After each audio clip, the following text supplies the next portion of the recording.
Hello बच्चों, let's read this question. So the question says triangle ABC is right angled at A.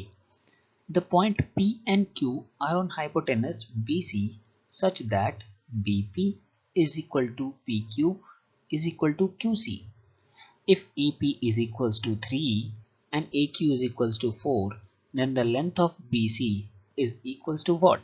A 3 root 5, B 5 root 3, C 4 root 5 and D is 7.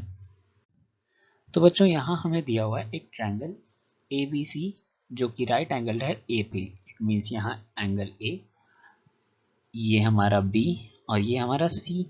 अब point P और Q draw किया है hypotenuse BC पे, तो हम मान लेते हैं ये हमारा पॉइंट P और ये हमारा पॉइंट Q. ठीक है, हमारा ये तीनों दिया हुआ है BP, PQ और QC इक्वल दिया है, तो लेट इसे x मान लेते हैं, इसे भी x मान लेते हैं, इसे भी x मान लेते हैं. ठीक है, कोई दिक्कत नहीं.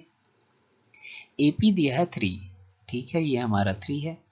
AQ दिया है 4, ओके 4. तो जान लेते हैं क्वेश्चन का की कॉन्सेप्ट जो हमारा क्वेश्चन में यूज होने वाला है. की कॉन्सेप्ट जो है वो हमारा कोसाइन रूल है. की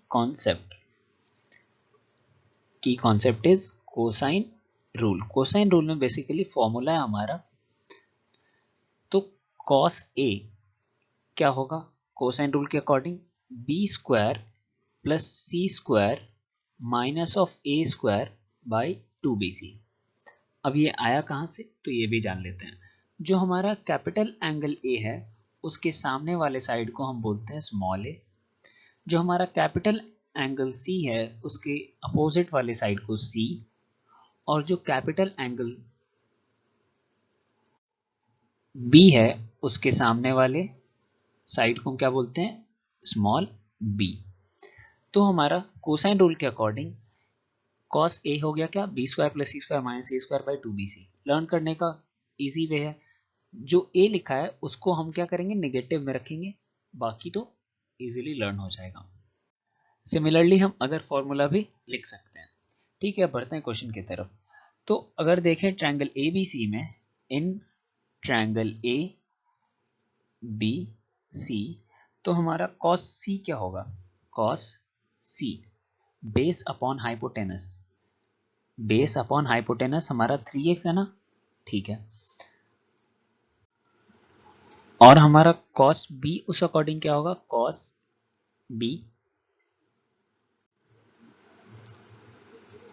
सी अपॉन 3x.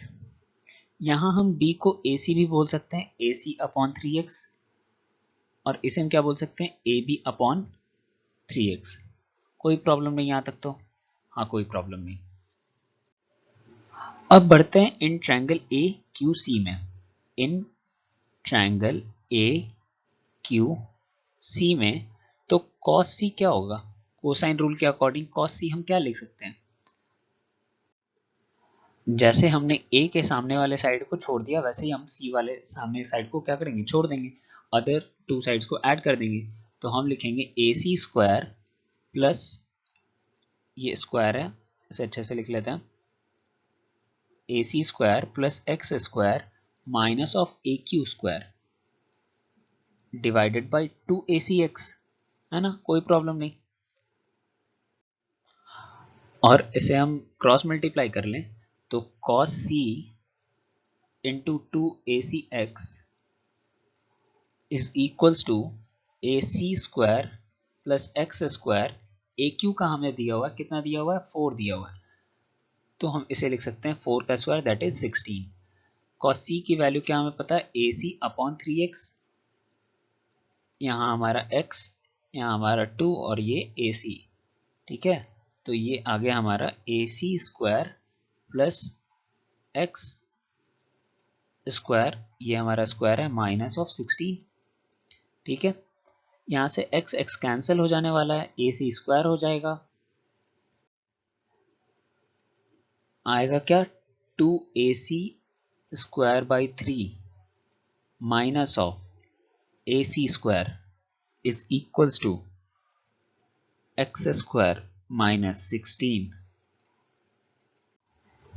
अब क्या करेंगे? अब एलसीएम लेंगे. तो यहाँ माइनस ए सी स्क्वायर सिर्फ बचेगा और ए सी स्क्वायर को उधर भेज देते हैं और 16 को इधर कर लेते हैं। तो हमारा ये बन जाएगा ना 16, ए सी स्क्वायर को हमने इधर कर लिया, ए सी स्क्वायर बाई 3 हो गया हमारा, ये 3 था, और इधर हमारा एक्स स्क्वायर, और इसे हम क्या मान लेते हैं, इक्वेशन नंबर 1 मान लेते हैं। ठीक है, अब हम cos b को देखेंगे। cos b हमारा क्या हो जाएगा, ये हमारा a, ये b, ये c, p, q। Cosine rule से ट्रायंगल AP B में ABP, इसे अच्छे से लिख लेते हैं। इन ट्रायंगल ABP है ना, ABP में cos b क्या हो जाएगा, सामने वाले साइड को हम क्या करेंगे, माइनस में रखेंगे, बाकी AB square plus x square, BP हमारा x था ना, तो x square minus AP square divided by 2ABX। cos b को हम क्या लिख सकते हैं, cos 90 माइनस सी लिख सकते हैं ना, cos 90 माइनस सी, और इसे हम एज इट इज लिख देंगे AB square plus x square minus of AP square divided by 2ABX। ये क्या हो जाएगा, cos 90 माइनस थीटा क्या होता है, साइन थीटा, तो ये साइन सी हो जाएगा ना, साइन सी, और साइन सी की वैल्यू क्या होगी, परपेंडिकुलर अपॉन हाइपोटेनस। परपेंडिकुलर हमारा AB है और हाइपोटेनस क्या है, BC है, जो कि 3x है, इंटू 2ABX लिख सकते हैं। 2ABX is equals to AB square plus x square minus 9। AP का वैल्यू हमारा 3 है, तो ये 9 आ गया। यहाँ से AB by 3x into 2 into AB into x, x cancel होगा, यहाँ इस AB को इधर ले आते हैं हम, बाकी एक्स स्क्वायर माइनस 9 को इधर रहने देते हैं अभी। तो क्या हो जाएगा, x से x कैंसिल हो जाएगा, ये 2AB स्क्वायर बाई 3 हो जाएगा। LCM लेंगे तो 2AB स्क्वायर माइनस 3AB square, that is minus AB square by 3 is equals to x square minus 9।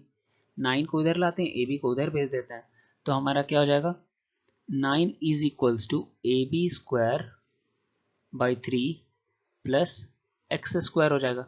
ये equation number 2।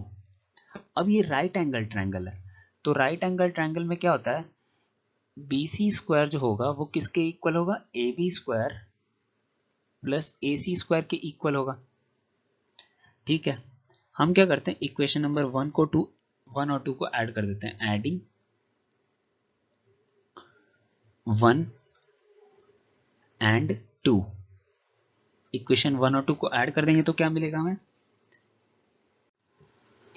AB square plus AC square किसके स्क्वायर के इक्वल होगा, BC स्क्वायर के, और BC क्या था हमारा 3x, तो 3x का स्क्वायर क्या हो जाएगा, 9x स्क्वायर डिवाइडेड बाई 3 था, 3 आ जाएगा नीचे, plus x square plus x square क्या आ जाएगा, 2x स्क्वायर, और यहाँ हमारा 9 और वहाँ 16, तो 25। ठीक है,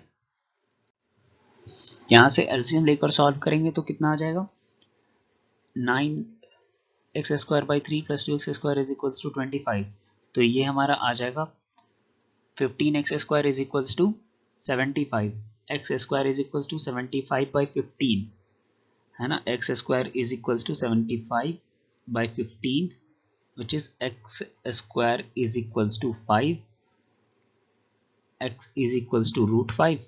तो हमें किसकी वैल्यू फाइंड कर रही थी, BC की। BC क्या है हमारा, 3x है ना, 3x, तो ये आ जाएगा 3 रूट 5, और इस अकॉर्डिंग हमारा जो ऑप्शन ए है वो बिल्कुल सही है।